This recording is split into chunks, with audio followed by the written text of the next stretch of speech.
I still appeared to be Zen, but in reality, I was just completely disassociated, and I was basically hiding in the absolute, and I was constantly vigilant of anything, whether those were my reactions or other people's reactions or circumstances. I needed things to be harmonious, and I had this total fear of anything that could rattle me, and where I would, lose my shit and get upset or angry.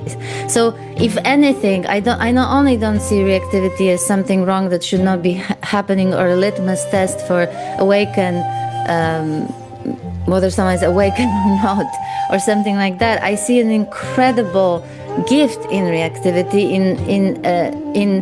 in seeing into where what that reactivity points to. Hi everyone, it's been a little while. I hope you're all doing well. And if you're a new subscriber to the channel, and I've seen quite a few new subscribers recently, then welcome. It's really nice to see you here. And as per my little tradition, I always ask that if you enjoy the videos and you'd like to support the channel, then please remember to like the video, to subscribe, and share in the comments. I really enjoy reading your comments and hearing how you've been experiencing this process, regardless of where you're at, and to hear about your experiences. I wanted to share some thoughts on a subject that I've been asked to talk about several times now over the past few months, I would say. And it has to do with reactivity and non-reactivity, because sort of the two go together. So the first thing I want to say is that everything I share with you comes out of a direct experience, and everything I share is simply my take on it, my current take, and that take has been changing on the various topics over the years, because I find it to be completely normal that how we experience certain things and how we perceive them is going to be different at different points, especially in this awakening process. So I'm really not here to tell you what's the right way to think about non-reactivity, what's the correct view on this, or who's right or who's wrong. I'm honestly just sharing only one take, which is the take I currently have. And if it resonates with you, then it's wonderful. And if it doesn't, feel more than free to completely ditch it. First thing I want to say about reactivity is that I don't see reactivity as an issue. It's not about condemning reactivity, it's not about condoning reactivity. It's simply, I don't see it as an issue. I don't see it as something that is unspiritual or unenlightened. And because of it, I don't treat or see non-reactivity as a kind of an ideal or a standard that I expect anyone to live up to, including spiritual teachers, or the so-called awakened, enlightened people. I don't see non-reactivity as a goal, as a destination, as some kind of a spiritual, quote-unquote, or enlightened ambition, a destination that I hope to get to one day, where basically I will no longer be triggered by anything, where I will not get annoyed or upset or anything like that. For me, there's a massive difference. I have to lower hand.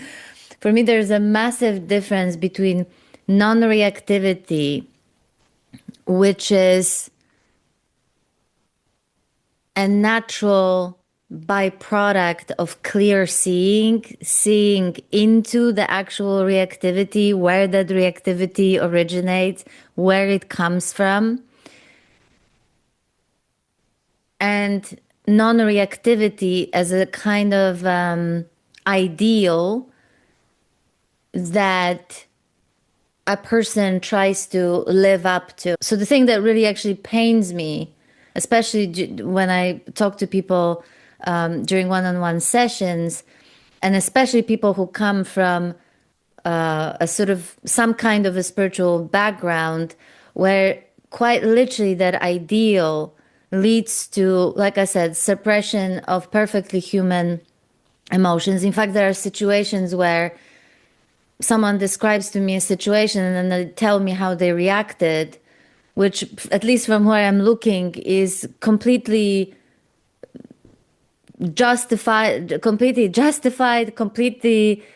expected normal reaction, but then they have so much judgment around this because they think they should not be reacting that way, because that is not spiritual, or this is not enlightened, this is not okay.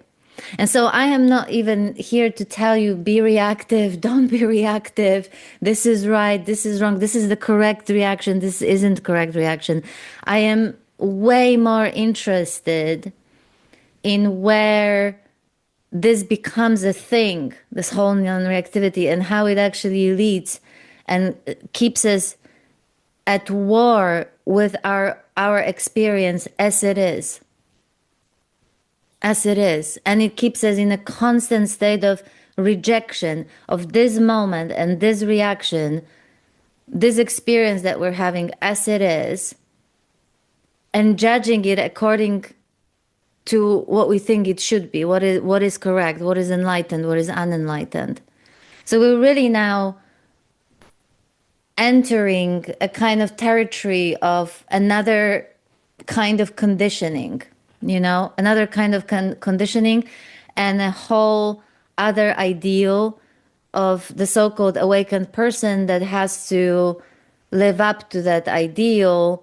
And then if they don't, then that's used as a litmus test for their awakening. So, and then even that is going to be changing depending on who you talk to. Because for some people, awakened person should not even get mildly irritated or annoyed or impatient, It should, the awakened person should not get angry, should just not, like literally non-reactivity means not reacting. Zero reaction, right? And even in the situations like, I don't know, if someone is berating you or insulting or whatever, or just being a total asshole, there's an expectation that you should just sit there and like not react to that. Because that's what's expected of an enlightened, quote unquote, person, So this is why for me that the ideal itself is a non-issue. It's a lovely ideal, to be always peaceful and to be always unmoved and to always react with kindness and to be still and all of that. Like I'm not, and I genuinely, I'm not mocking it. I'm not being sarcastic. Like it's a lovely thing, which is why it's called an ideal. If only our humanness and life were this polished, which just isn't the case. I'm just pointing to the difference between a lived, honest, true expression and something that's completely performative and manufactured and forced, which leaves people in a state of constant vigilance, controlling their behaviors, not trusting themselves and their own responses, because they're constantly just caught up in what that ideal is meant to look like and judging their behaviors according to it. So the most important thing that I want to convey here is this, to me, is what interests me the most. Not what's the correct view on non-reactivity, not how awakened person should or shouldn't react or anything like that. It's really, I'm interested in coming back to ourselves and seeing what's true for us and whether we can be with this moment exactly as it is without that judgment. Because that judgment leads to rejection, to suppression and to suffering as a result. And I can tell you that I've had an experience of the kind of non-reactivity that backfires, that actually creates way more suffering for years. And many of you have heard me tell the story many times when I had my first awakening, which I didn't consider an awakening. I was not a spiritual person. I didn't know it was called an awakening. And following that, I called it a shift. And for the next nearly 3 years, I lived in this place of sort of equanimity, you know? And I was going through a very, very difficult time in my personal life, but there was this like real, genuine, underlying sense of peace with capital P, as I call it, that was there no matter what, you know? And I was kind of almost like living from this place. So much so that, you know, people were commenting on how zen I was, you know, despite those turbulent situations, this turbulent kind of circumstances that I was going through. People were commenting on how zen I was. And honestly, like even with my family, this became kind of a joke, you know. I talk about it in the book, you know, when I approached the guy who was looking for a fight and everything, and he was so completely baffled by by my zen kind of approach that I think he just gave up on trying to fight people. This being zen, you know, and being kind of very sort of just very, you know, present and focused, and kind of the things that used to rattle me and bother me didn't anymore. It was quite literally a natural byproduct of that first insight, you know, of this first awakening. So there was no effort involved. There was no manufacturing or presenting some kind of persona. It was a natural byproduct of the insight that I had. But then 3 years after that first shift, you know, the suffering was kicking in. All kinds of unconscious material started coming up to the surface. And I was really, really struggling, massively struggling. And unknowingly, because everything I said to you about that, I saw it only in retrospect. Unknowingly, I started to really cope by hiding in this emptiness, hiding in the absolute, and dismissing everything that was coming up, every experience that I was having as just this thought and just a story, and just kind of pushing it down. The Zen kind of way of being that was very natural now became performative. Now I was trying to be Zen, so to speak, no matter what. And I would suppress anything that was basically disrupting this peace, which I thought I now lost. So I tried to preserve it. I still appeared to be Zen, but in reality, I was just completely disassociated, and I was basically hiding in the absolute, and I was constantly vigilant of anything, whether those were my reactions or other people's reactions or circumstances. I needed things to be harmonious, and I had this total fear of anything that could rattle me, and where I would, you know, lose my shit and get upset or angry or anything like that, right? So I was so afraid to be affected that way. So I would literally try to, you know, make sure and manipulate, you know, mitigate my experience, other people's experiences, just to make sure that there was peace, that there was harmony, so that I wouldn't get angry or upset, and someone else wouldn't get angry and upset. And I can tell you that this was the period when I was becoming more and more numb, and I was just suppressing perfectly normal human reactions, responses, emotions, you know. Because after 3 years of living in that kind of Zen state and equanimity, I actually saw anything other than that as some kind of a failure. So I was actually unknowingly really judgmental also of any kind of reaction that was basically not Zen. So even though this was not coming out of a kind of ideal where I learned that a spiritual person or awakened person should be non-reactive, I nevertheless still played out this kind of performative non-reactivity that was really completely driven by fear of being affected, fear of other people's reactions, and fear of my own reactions, which is why when I see people who are experiencing this, I have nothing but compassion and understanding around this, because for me it was completely unconscious. But boy, was it exhausting.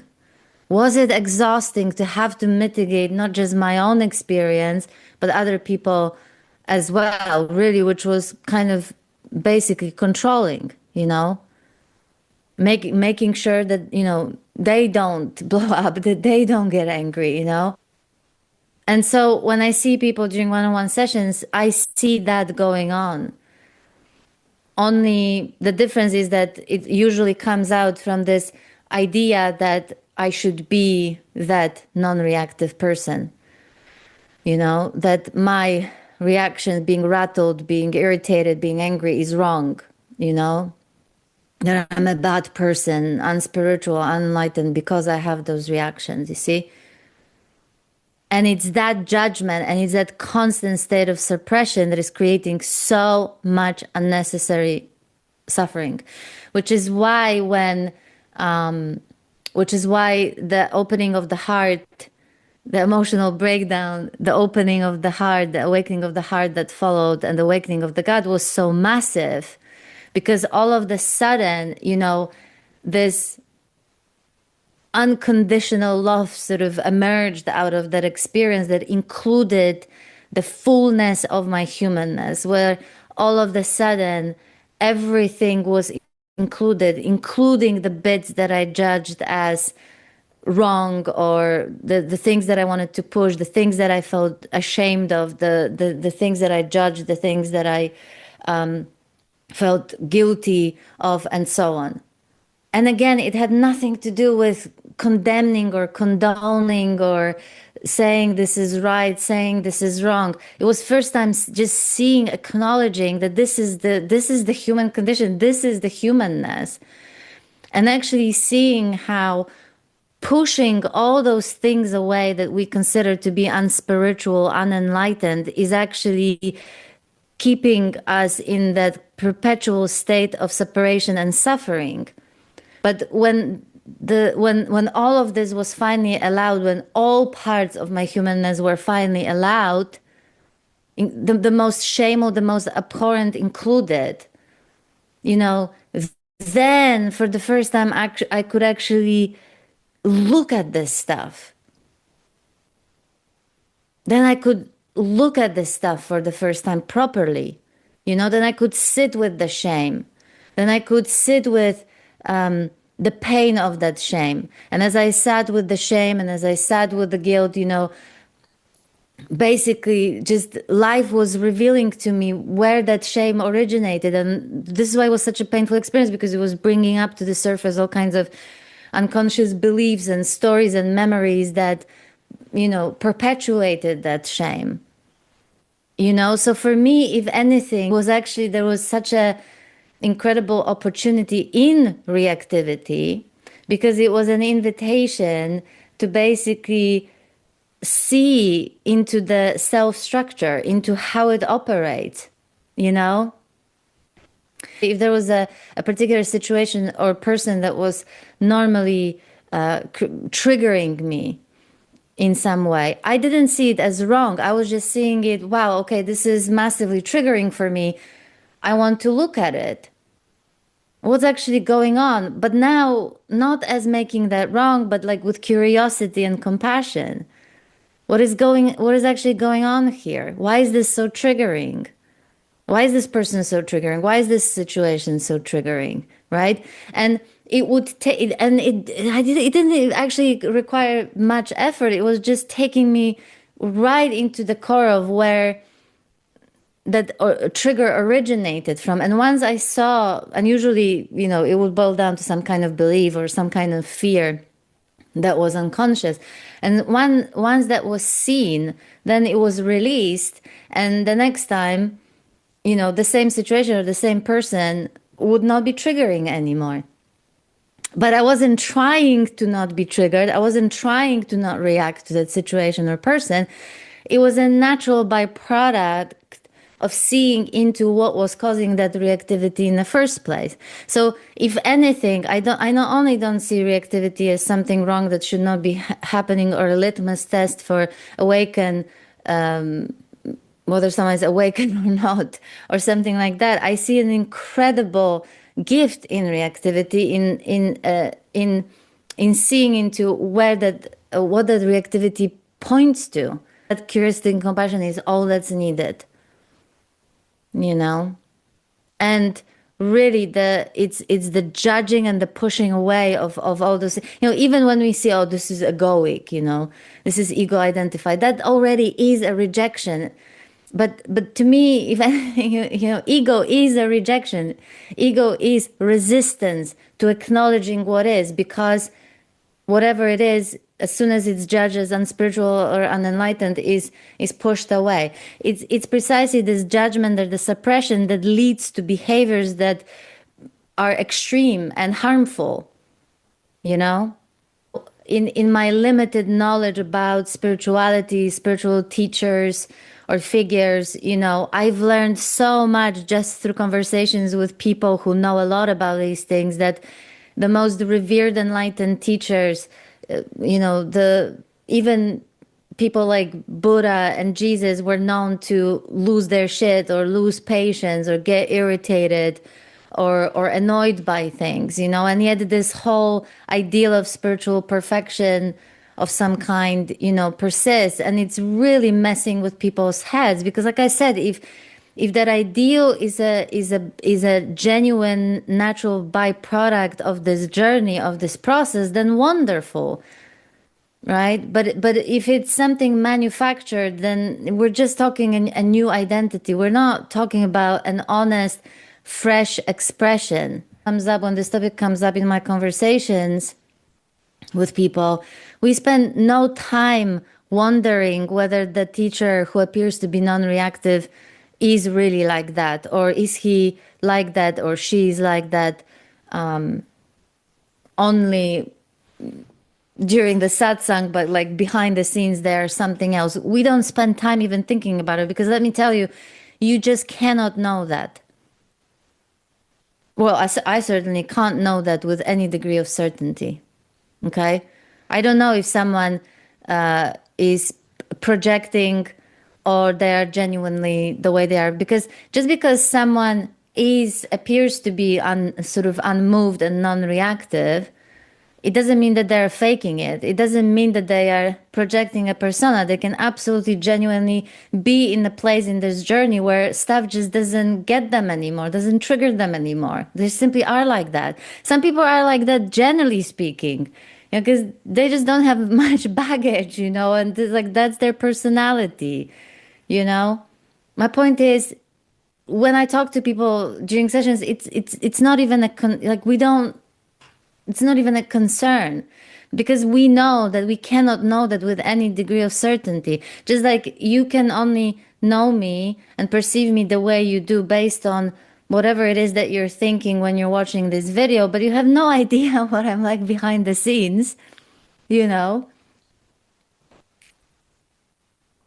Ask my partner, he'll definitely be, happy to spill some beans. Well, for me, the most important thing is keep coming back to yourself. What is true in your experience? What's the most honest expression of what is going on with you right now, minus the judgment of how you think things should be, or whether this is correct or incorrect, or right or wrong, according to whatever spiritual standard someone sets. That's more valuable than anything else. To come back to ourselves and what's true for us in that moment, and can we meet that? Can we look at it with curiosity and compassion? Am I performing something? Am I not being true to myself? Am I not expressing something? Okay, so let's look at that, right? So what do I fear about that? And if I fear expressing myself a certain way, then let's acknowledge that.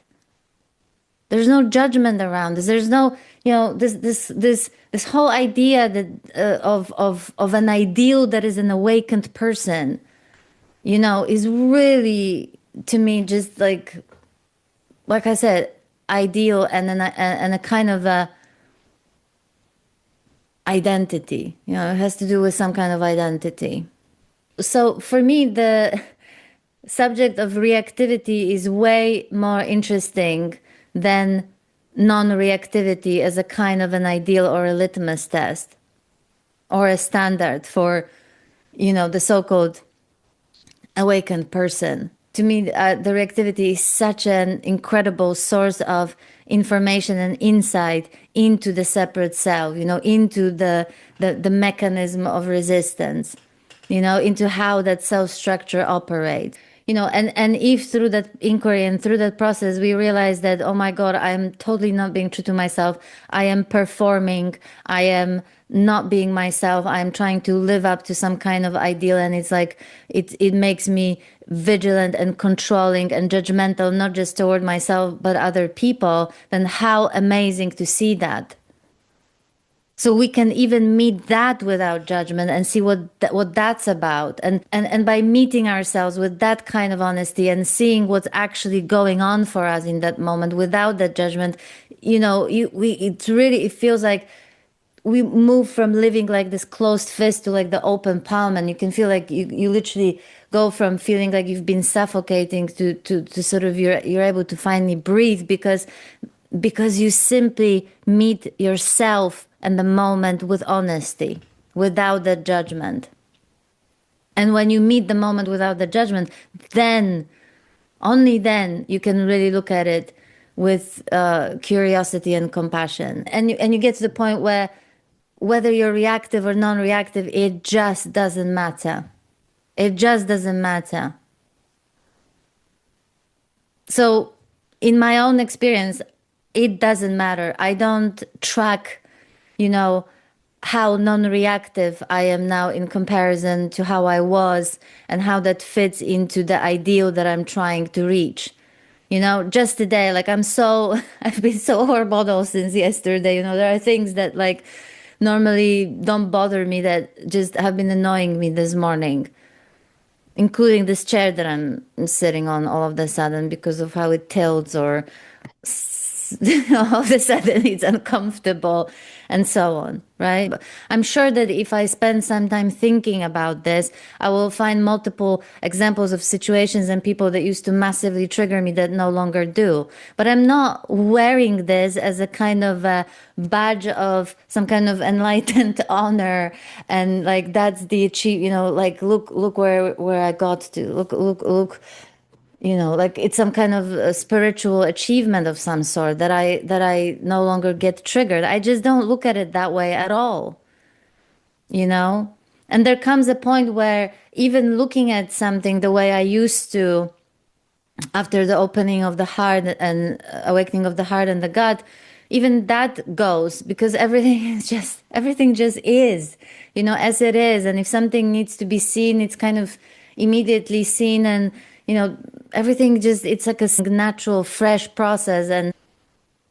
And so maybe because I'm so hormonal today, this whole thing probably sounded like a one massive rambling, more like rant, to be honest. But these are my thoughts, and it actually gave me an idea that maybe I'll sit down with someone one day to actually talk about it in a more coherent way, and with someone who's way more articulate than I am on this, and where we can explore actually reactivity, if anything else, because to me this subject is really fascinating, and inquiring into that reactivity has been such an illuminating part of this, an important part of the awakening process. So anyway, thank you so much for listening, and I'll talk to you soon. Take care. Bye.